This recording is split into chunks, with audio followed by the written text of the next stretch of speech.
ఓం శ్రీ గురుభ్యో నమః శ్రీమాత్రే నమః. అవకాశాన్ని ఇచ్చిన సార్కి కూడా చాలా ఆయన ఇంకా మంచి స్థానంలో ఉన్నారని చెప్పచ్చు. ఇంతమందికి ఇంత మంచి అవకాశాన్ని ఇచ్చి ఇంత బిజీ లైఫ్లో ఇంత టౌన్లో ఇలాంటి అందరూ ఇవ్వలేరు కదమ్మా కదా. కాబట్టి మీరు అంటే ఇంట్లో కూడా ధ్యానం చేసుకోవచ్చు, కానీ సింగిల్గా చేసుకున్నప్పుడు ఏమవుతుందంటే మన ఆలోచనలు అనేవి మనం చుట్టుముడుతూ ఉంటాయి. కానీ ఇలాంటి ప్లేస్లో అందరూ కలిసి చేసుకున్నప్పుడు ఏమవుతుందంటే ఆ శక్తి ఎక్కువగా, ఎనర్జీ ఎక్కువగా పాస్ అవుతూ ఉంటుంది ఒకరి నుంచి ఒకరికి. ఒకరు ధ్యానం చేయలేని స్థితిలో ఉండి కొంచెం మైండ్లో ఏదైనా ఆలోచన తిరుగుతుందా, ఇటు పక్క వాళ్ళ శక్తి వల్ల అది డామినేట్ చేస్తూ ఆటోమేటిక్గా ఎనర్జీతో మీరు ధ్యానంలోకి వెళ్ళిపోతారు. కాబట్టి మీరు కంపల్సరీగా ఇలాంటి ప్లేస్లో అంటే పూర్తిగా ఇన్వాల్వ్ అయిపోయి ఒక స్థాయిలో ఉన్న వాళ్ళకి సింగిల్గా చేసుకున్నా ఓకే, కానీ సంసారాల్లో ఉంటూ ఎన్నో బాధలు పడుతూ మనము ఈదుతూ సంసారాన్ని ఎన్నో కష్టాలు పడుతూ ఉంటాం కదా. కాబట్టి ఈరోజు ఉన్న పరిస్థితి రేపు ఉంటుంది, రోజు రోజుకు చేంజ్ అవుతుంటుంది. ఈరోజు చాలా హ్యాపీగా ఉన్నాము, బాగుంది, ధ్యానం కుదురుతుంది, కానీ రేపు కుదరకపోవచ్చు. కంపల్సరీగా ఇలాంటి ప్లేస్కి వచ్చి మీరు చేసుకోవటం అనేది పత్రిజీ గారు సార్ గారు మీకు ఇచ్చిన అవకాశం అని చెప్పచ్చు. ఖచ్చితంగా మనము ఎన్నో జన్మలు తీసుకున్న తరువాత మనము ఈ స్థితికి ధ్యానం రావాలంటే అంత ఆషామాషి కాదు. పూజలు విగ్రహారాధన అందరూ చేస్తారు, అది బేసిక్ అంటే ఫస్ట్ క్లాస్ నుంచి వచ్చినట్టు. కానీ ఈ స్థాయి అనేది ఒక ఎంఏ స్థాయి లాంటిది ధ్యానం అంటే.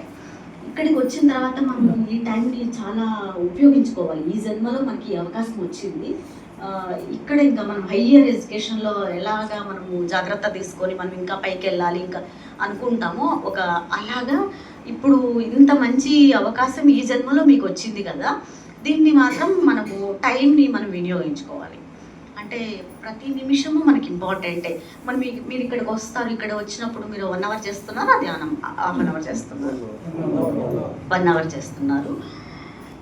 కానీ ధ్యానం ఏమైపోవాలంటే రోజు మొత్తం మన జీవితమే ధ్యానంగా మారాలి.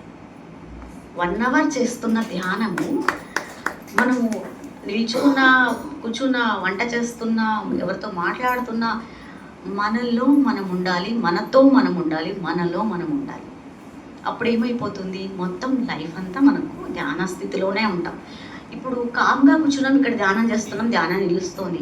కానీ బస్ స్టాండ్లో కూర్చున్నాం, చాలా గోలగోలుగా ఉంటుంది చుట్టుపక్కలంతా. ఒక పెళ్లిలో కూర్చున్నాం, ఎంతోమంది రకరకాల నగలు వేసుకొని మంచి మంచి చీరలు కట్టుకొని తిరుగుతుంటారు. మన దృష్టి ఆ నగల మీద, ఆ చీరల మీద వెళ్ళకూడదు. అయ్యో నాకు ఇలాంటి నగలు లేవి, ఇలాంటి చీరలు లేవి, అట్లా కాదు. మనలో మనం ఉండాలి, అక్కడ కూడా మనలో మనం ఉండాలి, మనతో మనం ఉండాలి, మనలో మనం ఉండాలి. అదే ధ్యానం అంటే.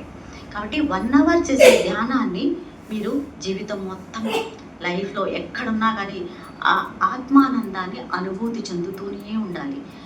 ఏ భౌతికమైన ఆనందాలు కూడా మనకి అశాశ్వతమైనవి. ఈ నిమిషంలో ఉండే ఆనందం రేపు ఉండదు. ఈరోజు ఒక డైమండ్ నెక్లెస్ కొన్నారు, మీరు తీసుకొచ్చుకున్నారు కదా, డైమండ్ నెక్లెస్ అంటే ఒక 4 లక్షలు 3 లక్షలు అవుతుంది. మీకు ఎంతసేపు ఆనందం ఉంటుందో చెప్పండి? ఒకరోజు ఉంటుందా? అది కూడా ఉండదు. ఇంటికి వచ్చినప్పటి నుంచి అయ్యో నేను 4 లక్షలు పెట్టినానే, ఇంత డబ్బు అవసరమా ఇప్పుడు పెట్టినానే, మా అత్త ఏమంటుందో, మా ఆయన ఏమంటాడో, నా కొడుకు ఏమంటాడో, ఒక పక్క భయం, ఒక పక్క ఆనందం. మళ్ళీ 4 రోజులు పోయిన తర్వాత అది ఏదో పెళ్లికి వేసుకుంటారు, ఒక ఆమె చెప్తుంది ఏం బాగాలేదు ఈ మోడల్ అంటుంది, మారుద్దామా పెట్టుకుందామా అని మళ్ళీ డైలమాలో పడిపోతారు. ఏ రకంగానూ రాదమ్మా ఆనందం, ఏ రకంగానూ రాదు. వాళ్ళు అవుతున్నారు చూడు, అంటే అబ్బా మంచి పని, ఈ ఆడవాళ్ళకి మంచిగా చెప్తారు. మీకు కూడా ఉన్నాయి సార్, మీకు కూడా చెప్పాల్సి ఉంటాయి సార్, మీకు కూడా ఒక లేడీస్కే కాదు కదా వీక్నెస్లో, జెంట్స్ కూడా ఉంటాయి, అందరికీ ఉంటాయి కదా. కాబట్టి ప్రతి ఒక్కరూ భౌతికమైన ఆనందాల్లో ఏదో ఉంది సంసారంలో. మన పిల్లల్ని పెంచాలి, పెద్ద చెయ్యాలి, వాళ్ళే మనల్ని చాకేవాళ్ళు, రేపు పొద్దున వాళ్ళే మనల్ని చూసేవాళ్ళని పుట్టినప్పటి నుంచి మన వెనకల మన చూపు ముందుకే ఉంటుంది తప్ప వెనక్కి ఉండదు. మన చూపు ఎప్పుడు ముందుకే ఉంటుంది, వెనక్కి ఉండదు. వెనక ఎవరు ఉంటారు? వెనక మన తల్లిదండ్రులు, మన తాతలు, అవ్వలు, తండ్రులు ఉంటారు, తల్లి తండ్రి ఉంటారు. వాళ్ళు మనకు కనపడరు. మన సంసారం ఏర్పడిన తర్వాత, మనకు పిల్లలు వచ్చిన తర్వాత వీళ్ళని పెంచాలి, వీళ్ళకి ఫుడ్ పెట్టాలి, వీళ్ళకి చదువు చెప్పించాలి, వీళ్ళని చూస్తే కదా రేపు పొద్దున వీళ్ళు కదా మనకి. వీళ్ళు ఏముంది, వేస్టింగ్ అయిపోయినారు వీళ్ళ జీవితాలు, వాళ్ళు ఏదో ఒక మూల ఉంటే సరిపోతుంది. మాట్లాడుతున్నాను కామ్ ఉంటూ, ఎందుకు మాట్లాడుతావు, అవసరం లేదు మాట్లాడుతూ అనే ఇదిలో మనం అయిపోతాం. కానీ ఇప్పుడు ఎలాగైతే మన దృష్టి ఇలాగా కనిపిస్తుంది, వెనక్కి ఎలా చూడలేమో మనకి అలాగ మన పెద్దవాళ్ళకి మనం ఎక్కువ ఇంపార్టెన్స్ ఇవ్వాలి. వాళ్ళు ఎంత కష్టపడితే మనం ఇంత పెద్దగా అయ్యాం చెప్పండి, వాళ్ళు ఎంత త్యాగం చేస్తే మనం ఇంత పెద్దగా అయ్యాం చెప్పండి. కాబట్టి మన అత్తామామ కావచ్చు, మన అమ్మ నాన్న కావచ్చు, ఎవరైనా కావచ్చు, ఫస్ట్ మన పిల్లల కంటే కూడా మన హృదయంలో ఉండాల్సిన వాళ్ళు వాళ్ళు. అది ధర్మం, ఇది బాధ్యత, అది ధర్మం. ధర్మాన్ని ఎప్పుడు కూడా మనం విస్మరించకూడదు. కాబట్టి మనము ధ్యానం చేస్తున్నాము, ఎవరి కోసం చేస్తున్నాం ధ్యానం? మన కోసం చేస్తున్నాం. మన ఫ్యామిలీ బాగుండాలి, మనం బాగుండాలి, మన జ్ఞానం రావాలి, మనం సంతోషంగా ఉండాలి అని ధ్యానం చేస్తున్నాం. కానీ ధ్యానం వల్ల ధర్మాన్ని మర్చిపోతే ధ్యానం ఎక్కడ ఉన్నాం గొంగలి అంటే అక్కడే ఉంటాం. ధ్యానం ఒక స్వార్థపూరితమైనది కాదది. ధ్యానం అంటే ఆ ధ్యానంతో జ్ఞానాన్ని మనం తీసుకుంటూ ఎలా ఉండాలి సమాజంలో, మన ధర్మాలేమి, మనం స్త్రీగా కుటుంబంలో, పురుషుడిగా కుటుంబంలో ఉంటున్నాం, మన బాధ్యతలేమి, అన్ని ధర్మాలను నిర్వర్తిస్తూ ఉంటేనే ముందుకెళ్ళగలం. కానీ లేదంటే ఒక్కడు కూడా మనం ఎన్ని గంటలు ధ్యానం చేస్తున్నాం కానీ ముందుకెళ్ళలేము. జ్ఞానం ఎంతలో ఉంది అంటే అంతలోనే ఉంటుంది. ముఖ్యంగా తెలుసుకోవాల్సింది ధ్యానం అంటే పూజ అంటే మనము ఎన్నో గంటలు పూజ చేసి అక్కడ ఎన్నో సహస్రనామాలు చదివితే పూజ చేసినాము, మనం ఎన్నో పుణ్యక్షేత్రాలు దర్శించినాము, మనకు ఎంతో పుణ్యం వచ్చింది, ఎన్నో పుష్కరాల్లో మనం మునిగాము అనుకొని అయిపోయింది, నాకు ఇంత వచ్చింది పుణ్యము, శాస్త్రంలో ఇంత చెప్పినారు, అక్కడ చేస్తే ఇంత అనుకుంటుంటారు. కానీ అవన్నీ చేస్తూ అవన్నీ చెయ్యకపోయినా మన ధర్మాన్ని మనం నిర్వర్తిస్తే, ఎవరికి ఉన్న ధర్మాన్ని వారు నిర్వర్తిస్తే, గృహిణిగా ఉన్నప్పుడు ఒక ధర్మం, కూతురుగా ఉన్నప్పుడు ఒక ధర్మం, తర్వాత తల్లిగా ఒక ధర్మం, భార్యగా ఒక ధర్మం, ఇలా ప్రతి వ్యక్తికి ఎన్నో ధర్మాలు ఉంటాయి. ఒకరే వ్యక్తి ఏమో ఒకరే, కానీ స్టేజ్ బై స్టేజ్ ఎన్నో ధర్మాలు వస్తుంటాయి. ఒకరింటికి గృహిణిగా భార్యగా వెళ్ళిన తర్వాత అక్కడ ఇది కాదు నా కుటుంబం, నేను ఎప్పుడెప్పుడు విడిపోవాలి, ఇక్కడి నుంచి వెళ్ళిపోవాలి అనే భావనలు ఎక్కువ అవుతున్నాయి ఇప్పుడు. అది కాదు, మన ధర్మం ఏమో ఒక ఇంటికి వెళ్ళాం మనము, అక్కడ మనకు అత్తమామ ఉంటారు, ఆడపడుచులు ఉంటారు, మన ఇంకా అందరూ ఉంటారు కదా, వాళ్ళందరికీ ఎవరెవరి స్థానాలకి ఎంతెంత న్యాయం చెయ్యగలమో సాధ్యమైనంత చేస్తూ, మన పిల్లలు కూడా చూస్తూ, మళ్ళీ మిగిలిన టైంలో వాళ్ళకి ఏ ఇబ్బంది కలగకుండా వాళ్ళకి కావాల్సిన టైంలో ఫుడ్ పెడుతూ మనం ధ్యానం చేసుకోవాలి.